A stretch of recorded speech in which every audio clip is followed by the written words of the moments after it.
तो गुस्से में स्कूटी लेकर मैं आ गया त्रिवेणी घाट, और वहां हमें दर्शन दिया हमारे राम जी ने, वो भी सुबह वाली आरती के साथ। सीताराम दोस्तों, भाई अभी तुम्हारे भाई की ऋषिकेश में अयोध्या जी की सीरीज पूरी हो चुकी है, क्योंकि अभी मैंने दर्शन किए हैं सुबह सुबह राम जी के।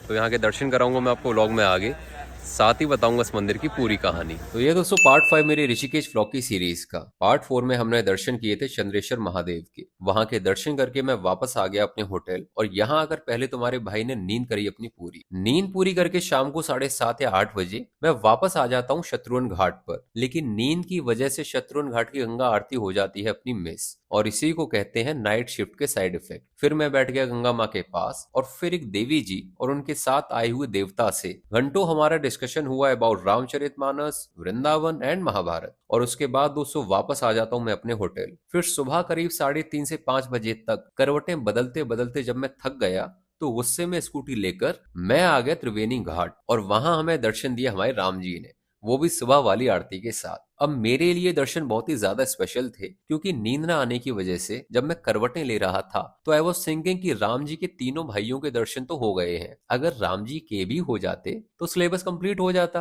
और फिर राम जी ने कहा एव मस्सु, ऐसे सामने आकर नहीं कहा, मुझे लगा कि कहा होगा, तभी तो दर्शन हुए ना। खैर करें अगर यहाँ की कहानी की बात, तो मंदिर में दी हुई जानकारी के अनुसार यहाँ पहले कभी गालव ऋषि ने भगवान विष्णु का तप किया और वरदान मांगा कि यमुना माँ यहाँ प्रकट होकर गंगा जी में मिलती रहे, इसीलिए इस मंदिर को ऋषि कुंड भी कहा जाता है। और ऐसा बताया जाता है कि इस कुंड में गंगा माँ और यमुना माँ दोनों का जल आपको मिल जाएगा। बाकी हमारे राम जी की स्थापना आज से करीब 100 या 150 साल पहले किसी राजा ने मंदिर बनवाकर करी थी। अब ये 100 या 150 साल वाली बात मुझे वहां के पंडित जी ने बताई थी, लेकिन एग्जैक्ट किस टाइम की बात है, वो राजा कौन थे, वो सब जानकारी दोस्तों ना तो मेरे पास थी, ना पंडित जी के पास थी, और ना ही मैं गूगल से देख पाया, क्योंकि वहां भी कोई और जानकारी नहीं थी। तो यही था दोस्तों यहाँ का कंप्लीट व्लॉग। सीताराम जी और मंदिर के पूरे दर्शन आप कर चुके हैं। अब मिलेंगे आपसे अगले व्लॉग में, तब तक के लिए सीताराम जी को सीताराम कहना ना भूलें।